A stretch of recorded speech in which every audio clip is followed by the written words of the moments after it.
Chapter 34. The next morning, our money being at an end, Paddy and I set out for the Spike.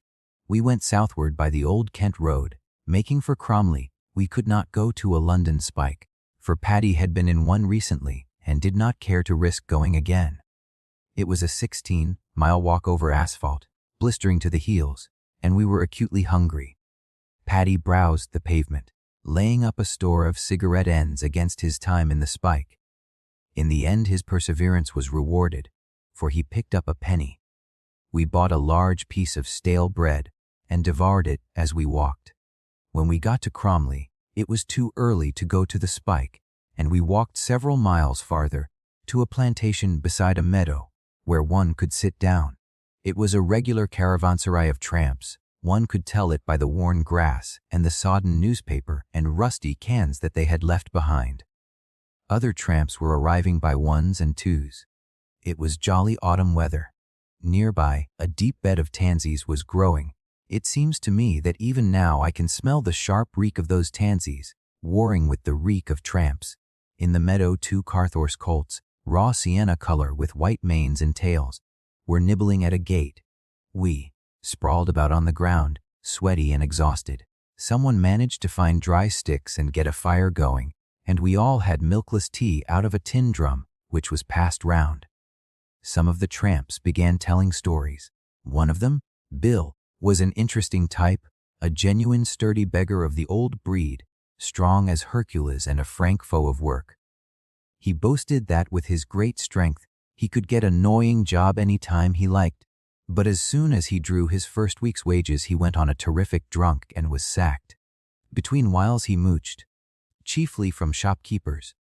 He talked like this: "I ain't going far in Kent. Kent's a tight county, Kent is. There's too many bin moochin' about 'ere.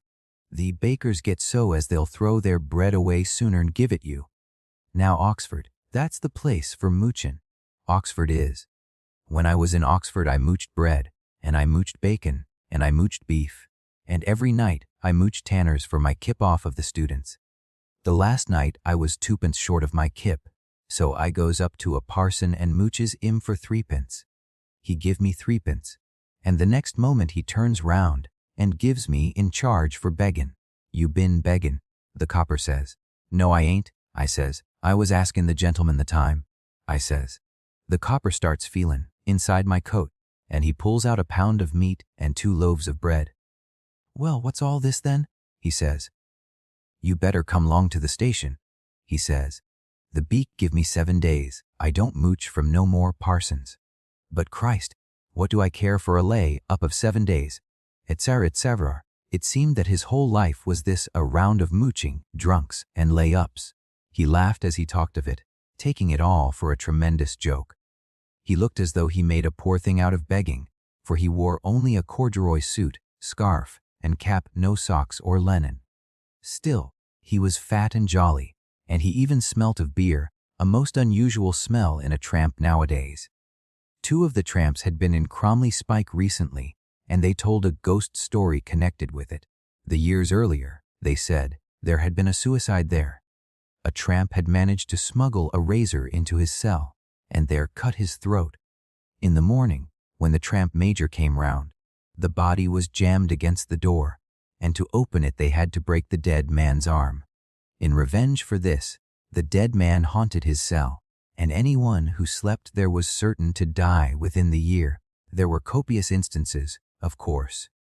If a cell door stuck when you tried to open it, you should avoid that cell like the plague, for it was the haunted one. 2 tramps, ex-sailors, told another grisly story. A man they swore they had known him had planned to stow away on a boat bound for Chile.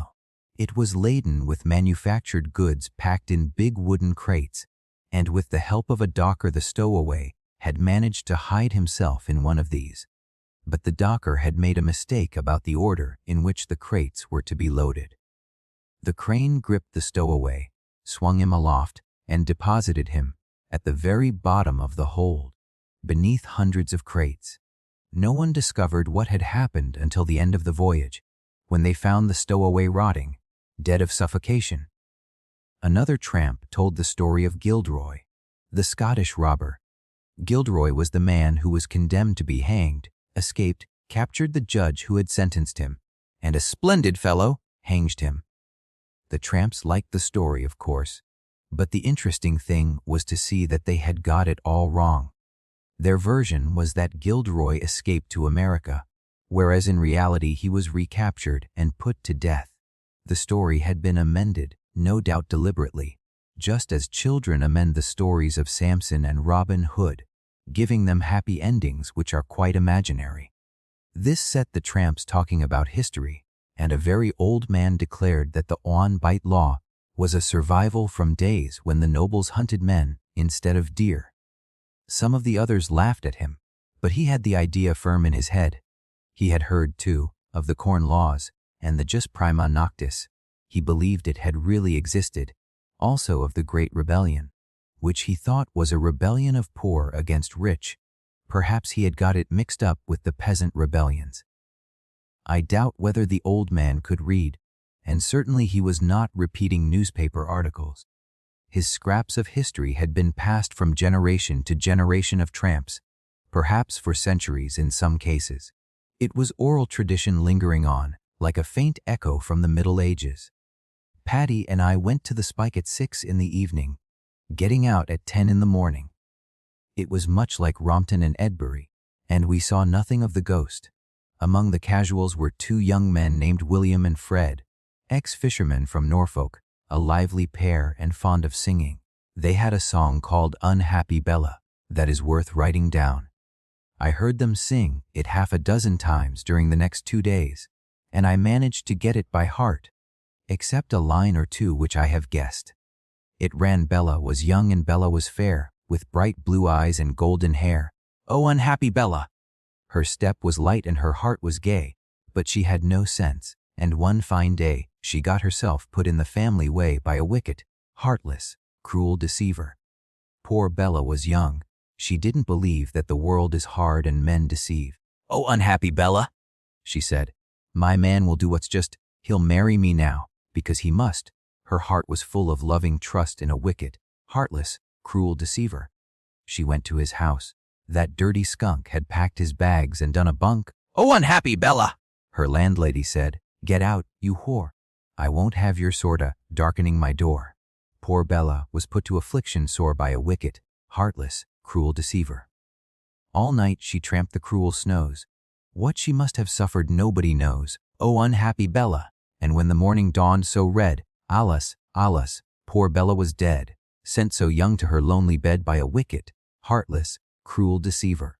So thus, you see, do what you will. The fruits of sin are suffering still. Oh, unhappy Bella! As into the grave they laid her low. The men said, alas, but life is so. But the women chanted, sweet and low eats all the men, the dirty bastards. Written by a woman, perhaps. William and Fred, the singers of this song, were thorough scallywags, the sort of men who get tramps a bad name. They happened to know that the tramp major at Cromley had a stock of old clothes, which were to be given at need to casuals. Before going in, William and Fred took off their boots, ripped the seams and cut pieces off the soles, more or less ruining them. Then they applied for 2 pairs of boots, and the tramp major, seeing how bad their boots were, gave them almost new pairs. William and Fred were scarcely outside the Spike in the morning before they had sold these boots for 1 and 9pence. It seemed to them quite worthwhile, for 1 and 9pence, to make their own boots practically unwearable.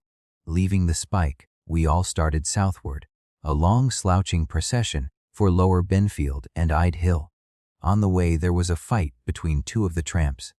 They had quarreled overnight.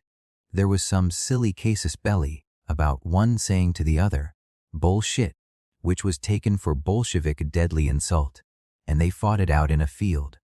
A dozen of us stayed to watch them. The scene sticks in my mind for one thing, the man who was beaten going down, and his cap falling off and showing that his hair was quite white. After that some of us intervened and stopped the fight. Patty had meanwhile been making inquiries, and found that the real cause of the quarrel was, as usual, a few pennyworth of food. We got to Lower Benfield quite early, and Patty filled in the time by asking for work at back doors. At one house, he was given some boxes to chop up for firewood, and, saying he had a maid outside, he brought me in and we did the work together. When it was done, the householder told the maid to take us out a cup of tea. I remember the terrified way in which she brought it out, and then, losing her courage, set the cups down on the path and bolted back to the house, shutting herself in the kitchen. So dreadful is the name of tramp. They paid us 6 pence each, and we bought a 3-penny loaf and half an ounce of tobacco, leaving 5 pence. Paddy thought it wiser to bury our 5 pence, for the tramp major at Lower Binfield was renowned as a tyrant and might refuse to admit us if we had any money at all. It is quite a common practice of tramps to bury their money. If they intend to smuggle at all a large sum into the spike, they generally sew it into their clothes, which may mean prison if they are caught, of course. Paddy and Bozo used to tell a good story about this. An Irishman, Bozo said it was an Irishman, Paddy said an Englishman, not a tramp, and in possession of 30 pounds, was stranded in a small village where he could not get a bed. He consulted a tramp, who advised him to go to the workhouse. It is quite a regular proceeding, if one cannot get a bed elsewhere, to get one at the workhouse, paying a reasonable sum for it. The Irishman, however, thought he would be clever and get a bed for nothing, so he presented himself at the workhouse as an ordinary casual. He had sewn the 30 pounds into his clothes. Meanwhile, the tramp who had advised him had seen his chance, and that night he privately asked the tramp major for permission to leave the spike early in the morning, as he had to see about a job. At 6 in the morning he was released and went out, in the Irishman's clothes. The Irishman complained of the theft, and was given 30 days for going into a casual ward under false pretenses.